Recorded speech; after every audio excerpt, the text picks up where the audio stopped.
going. So, oh, the light's a little bit off. My face is all... Okay, so anyways. How's it going? My name's Sephiros. Oops, I need to hit record. I'm going to record this.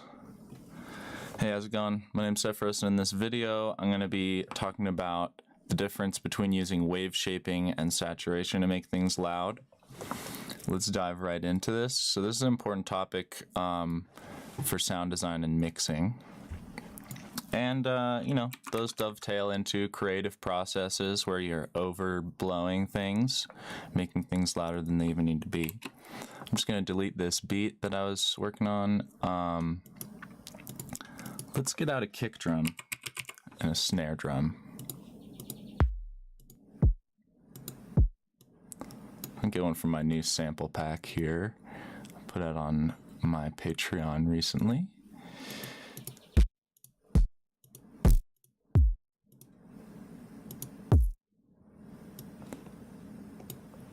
And a snare. Let's go get a pretty typical trap snare. I think would be good for this because those have a lot of frequencies in them. Although these Matt Zo snares, yeah, let's get a Matt Zo snare, and I'll get a hi-hat. Even though hi-hats don't have much low frequencies, I suppose I could find one that has more lows in it, like maybe more of an acoustic.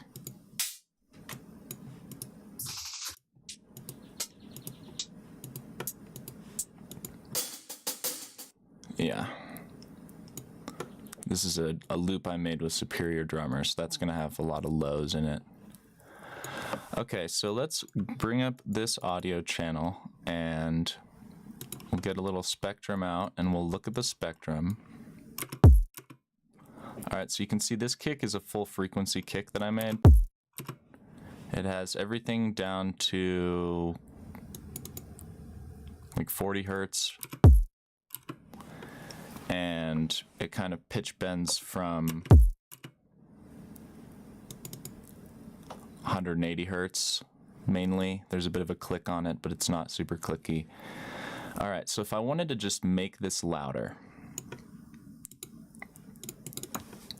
we'll get another spectrum after it. We'll get an oscilloscope. I'm just going to get the M oscilloscope. All right. So if I clip this, I'm going to clip it really hard and then turn the output down. See how it's squaring it out? So I'll just loop this up and start to push this in, and you'll see it start to square off at the top.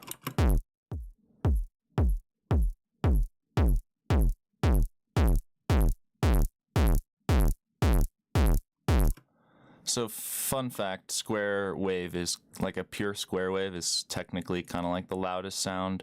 That's not taking into account psychoacoustic phenomenon, which I feel like can exceed the loudness of a square wave because it's dealing with the time domain. But right now we're just looking at the spectrum and the oscilloscope and seeing, okay, so we're taking the loud stuff, right? Because if we look at this view here, this is the zero crossing, and the closer that this peak up here is to the top of this line, the closer it is to being louder, if that makes sense. This is the loudest part. Whatever's closest to the zero crossing is going to be the quietest kind of part of the wave. But then also in terms of the spectrum, the frequency spectrum, if we look at this, there's a slight roll off where the lows are the loudest part of this kick, and then the extreme highs are the part of this kick. And so I should really quickly reference the Fletcher-Munson curve.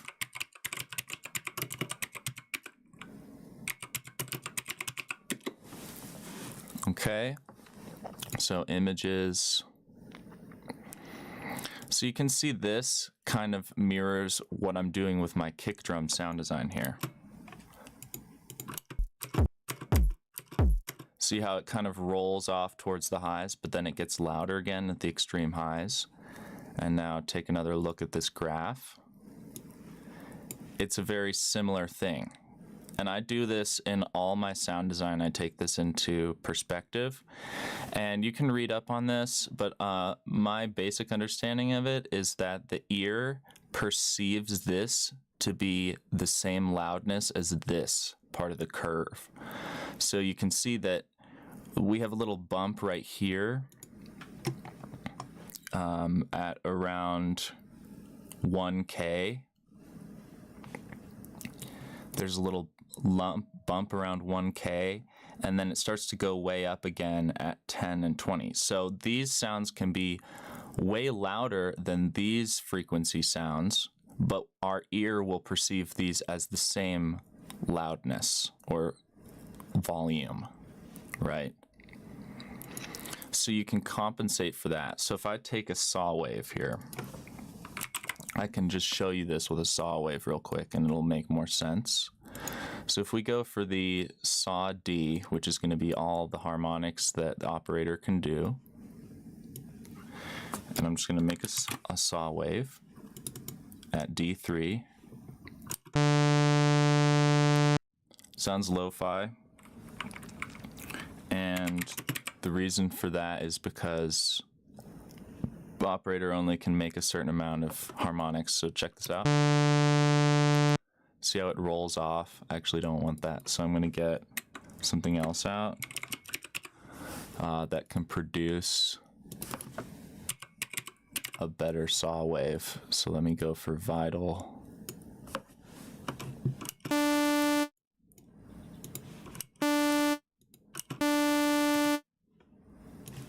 I'll go down an octave or two. So if I want to kind of take that Fletcher-Munson curve into consideration when I'm EQing this, I could go like this.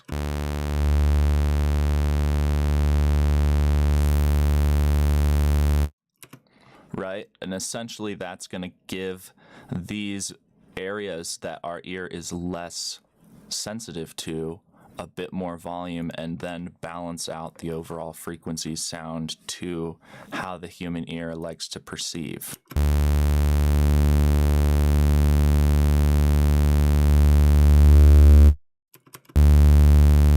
Now we're adding because we're boosting, so I'm going to turn it down.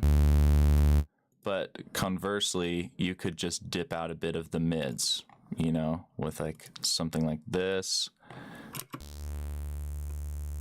and then turn the overall signal up.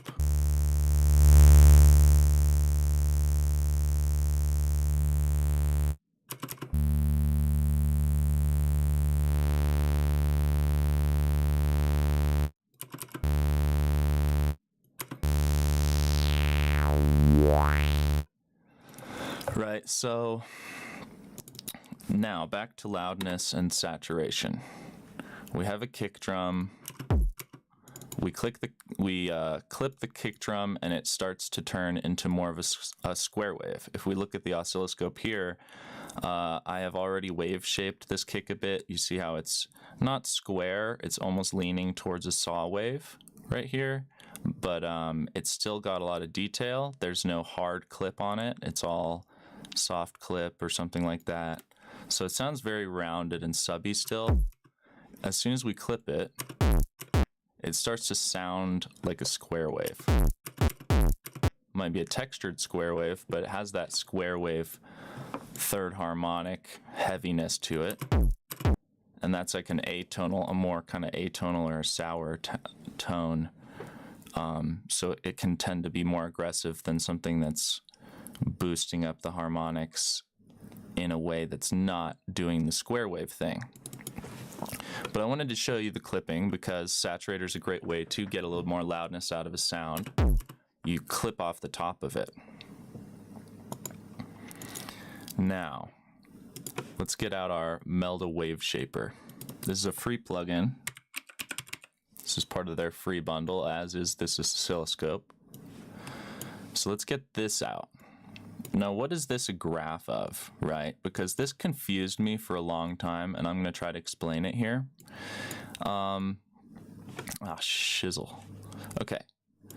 So, as far as I understand, As soon as you go into asymmetric, you see how this little tiny 0%, you probably can't even read that on the video, but if that's 0 and there's a point in the middle, you could like put a point in the middle, and then as far as I know, this is now the negative and this is the positive side of the waveform. You see a similar thing in Rift, where Rift allows you to wave shape the two differently. Right here, you can start to clip this independently. So you can do a similar thing once you're in asymmetrical mode. But if we get out of asymmetrical mode, you can see now the 0, it says silence over here at the left corner. And then at the right, it says 0 dB, right corner. And at this top left corner, it also says 0 dB. This right here in the middle says about, it says minus 12 dB. So if we put a point right around the middle, minus 12 dB, now if we mess with this top stuff, this is like, I guess, the stuff above 12 dB, if I'm not mistaken, right? I think there's a time domain here because this is a graph, so maybe this is over time. I'm not 100% sure about that, but we can now independently control the quieter and the louder parts of the waveform on a very minute level. So now let's look at this oscilloscope, and I'll first just clip it so you can see it's still clipping. I need to remember to do the dry wet 100%. So first I'll clip it.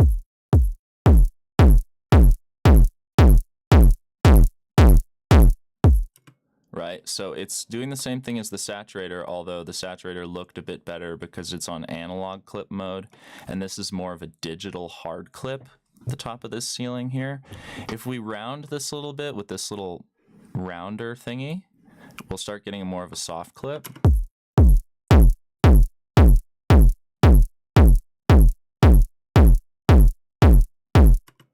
Hear how the hard clip has a bit more buzziness in the mids, sorry, I'm saying like so much.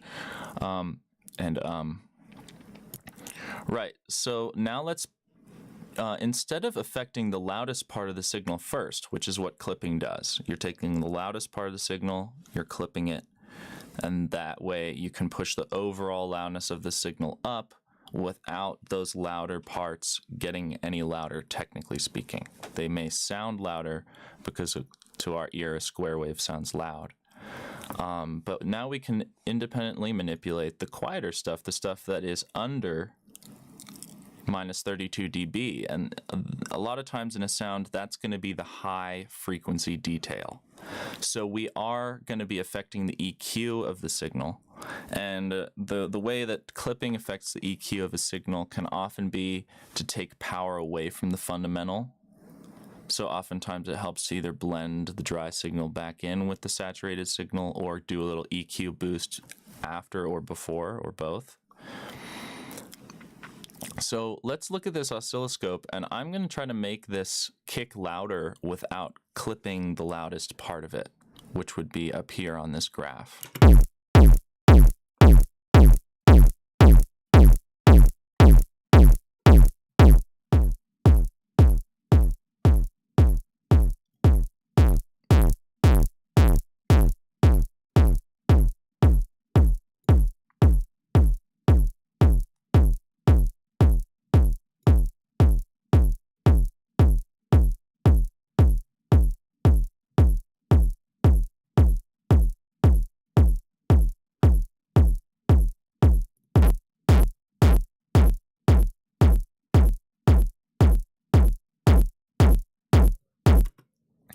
So you can see when I do a big boost in the volume of stuff that's quieter, we're dealing with some interesting wave shaping where we're doing some folding. So watch the oscilloscope, we'll start to fold the wave.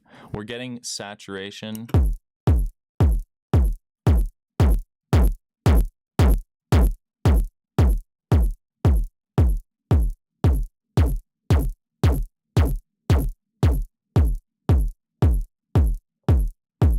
So that's a really great way to bring out more mids in a signal, is just doing some simple wave shaping like that. But you can hear the kick sounds rounder and fuller and has more high harmonics than before we wave shaped it, but it's still looking round. See how round it looks?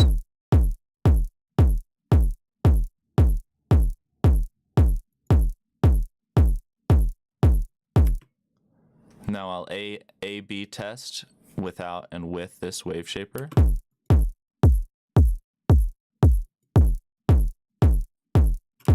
So you can see we're adding a lot of extra harmonics and body to this, but it's still rounded like a sine wave is. It's just a thicker, juicier sine wave, which is kind of what you want a lot of times if you're dealing with big rigs, because any speaker is going to love you the most if you're feeding it sine waves, because this graph right here is a representation of the speaker cone moving out and then in and then out and then in again, pushing that air, rippling that air.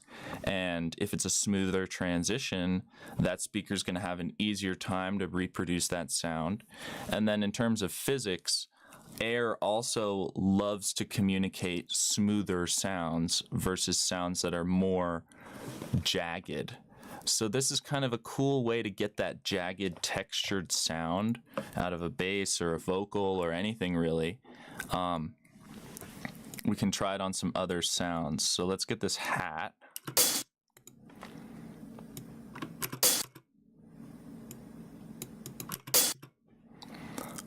So wave shaper before, after. So it's giving it a bit more body, a bit more beef. Let's look at this oscilloscope. So with hats you can go crazy because they're so noisy. So let's kind of go crazy here a little bit and just loop this hat up.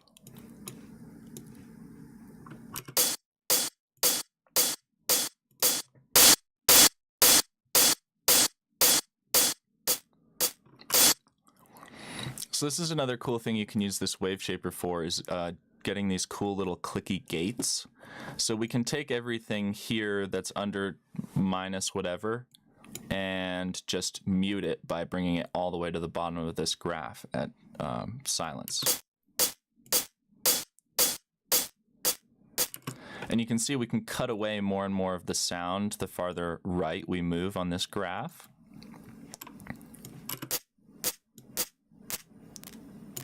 See, if we do this, now we're just getting the loudest part of the sound, that little transient.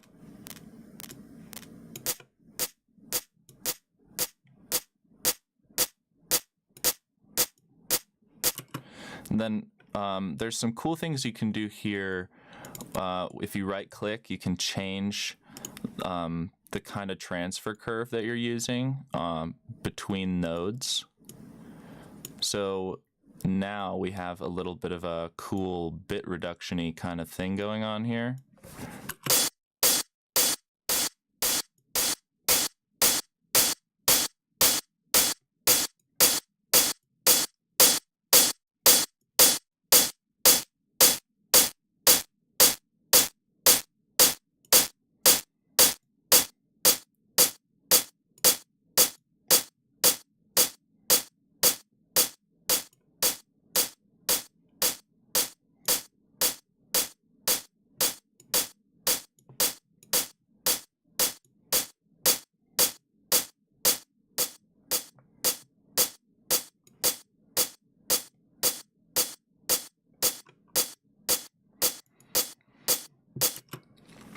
So these are pretty good in combination. So you can see now we have a very textural hi-hat that has a lot of energy to it, but we could now maybe clip it and see how it sounds getting squared off at the top.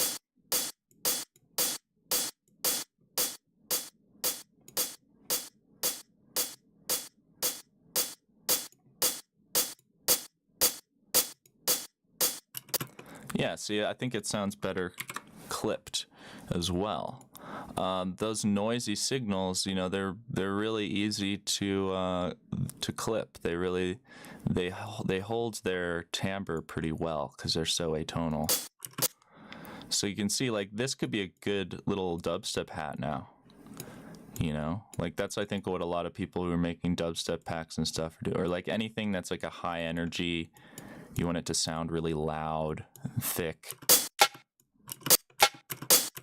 So let's try it with this snare now, because this snare is pretty interesting. It has a lot of cool high end to it.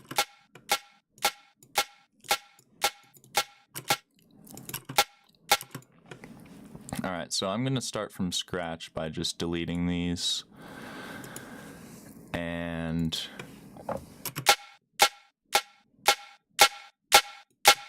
so you can see it starts to clip it, I think, when we do this. Not really, actually. I think as soon as we do this, it starts to clip. Yeah, see, it starts to square off. So if we don't do that, if we leave a little bit of room there at the top, we can boost up some of that reverb. Like, hear how it's affecting the reverb.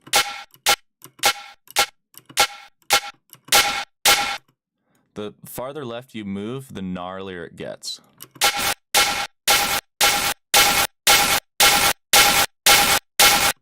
So that's taking everything quiet and making all of it super loud, right?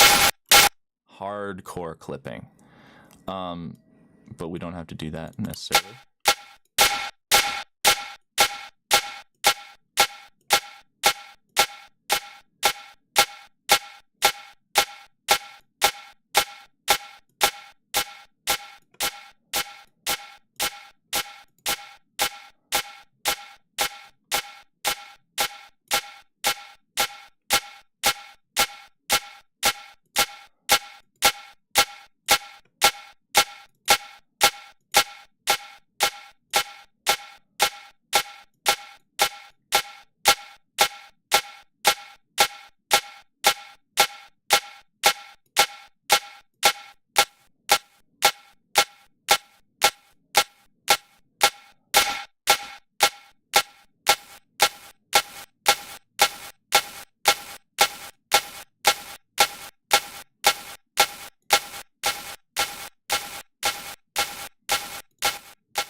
So it can be kind of an interesting way to make a new sample. Like, that's a pretty destructive wave shaping right there, but we may as well render it out, you know, and now we have like a couple new samples that are different. They might not sound the greatest, but I'm trying to be over the top with this so you can really hear it. And now we should probably go back to that saw wave. So let's make another saw wave.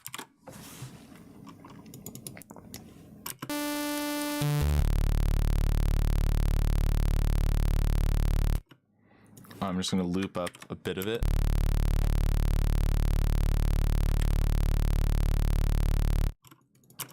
And now let's get this whole rack here and let's put it on. Oops. There we go. Let's put it on here.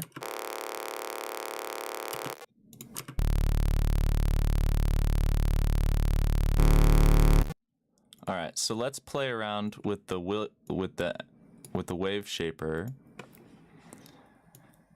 and let's get a little EQ out too, and just look at it. Mini mode. That way we can see.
So you can see with just a simple wave shaper, you can really animate any simple wave that you put in and shape the EQ. So if we look at this EQ instead of the oscilloscope when we're doing this, watch how I can almost EQ. I'm changing the format of the sound, I'm changing the timbre of the sound, but I can influence this EQ. I'll make it a little bigger so you can see.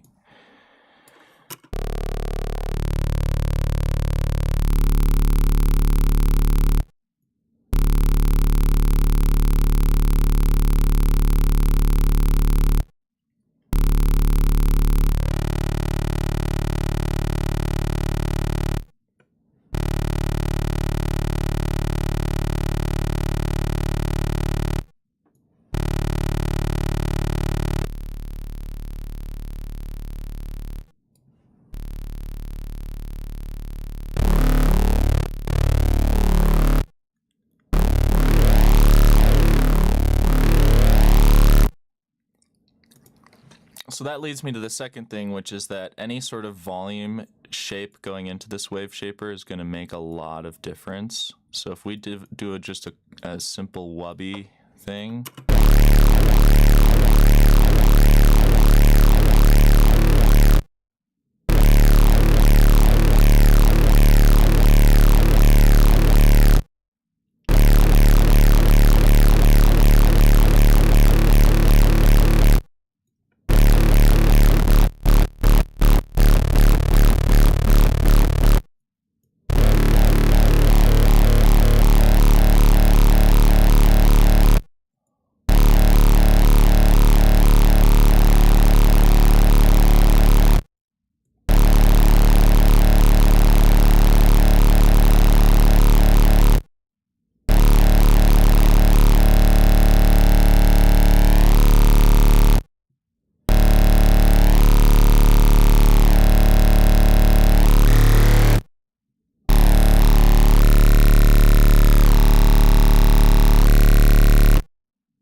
So that's just a crazy wave shape, and it doesn't look at all like clipping, notice, and it doesn't really look like any sort of wave folders that I've played around with, because you can really get in there. And this is not even using asymmetrical mode. So, you know, it's a free plugin. They also have the Wave Shaper multiband. And this thing is really good for getting loudness. So this I can do like 4 bands, and then I can really independently kind of EQ and saturate and wave shape all at once. So if I make these upper bands fully wet, watch, I can just give a little extra juice here.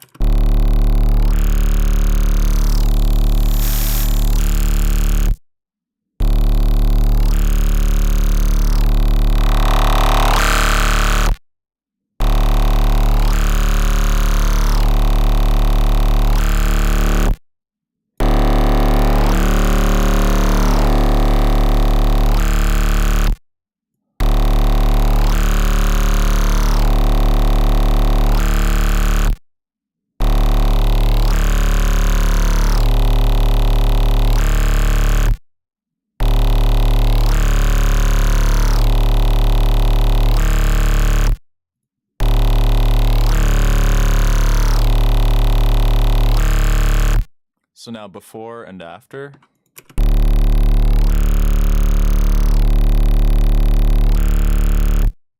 After.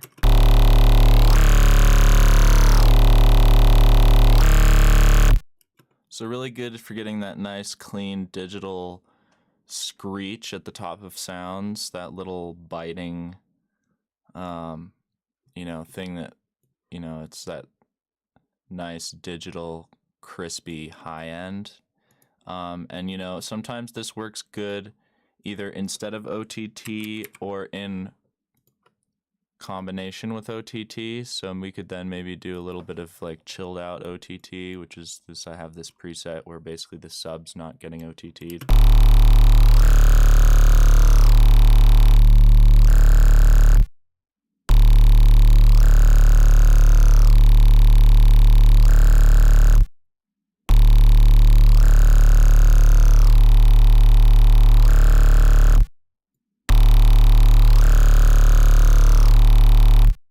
Yeah, so see how the phasiness and the compressor time of the OTT makes it, the whole sound just kind of become a little squishy. So before and after. Very buzzy, brittle. Now listen to with the OTT.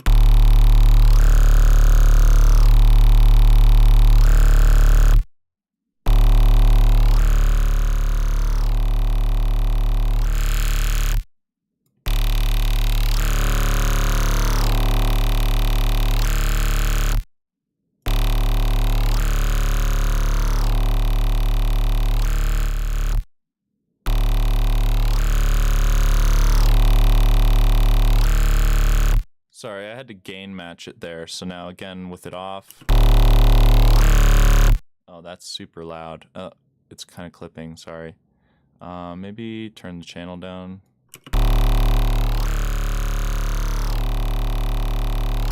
There it is, not clipping. Now OTT.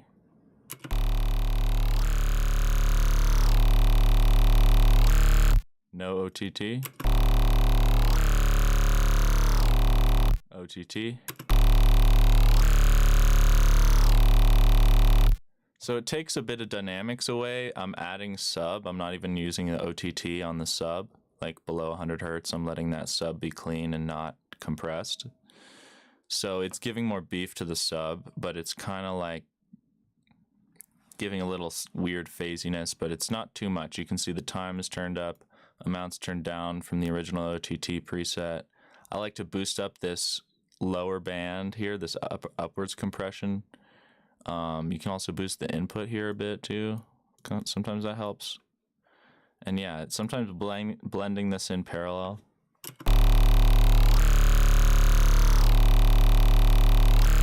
Also sometimes mixing this multiband in.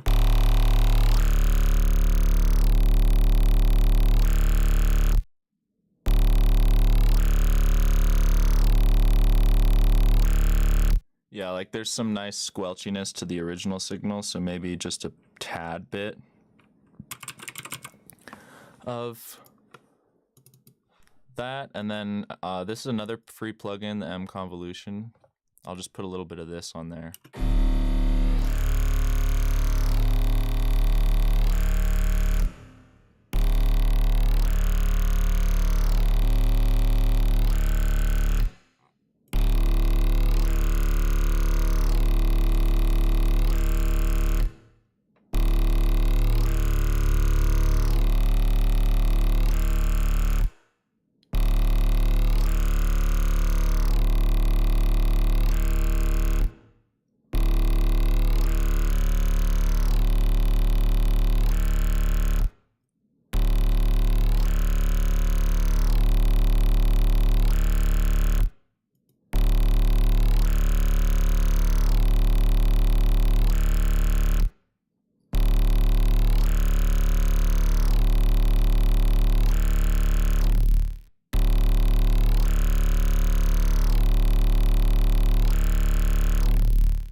tutorial. I hope that makes sense. Yeah, so thanks for watching. Hope you learned something. Like and subscribe, comment down below any questions. I'll get to them. If you like my samples, check out my Patreon. $6, 1,000 samples. New samples monthly. Papa do boom boom. Laters. Big up. Much love.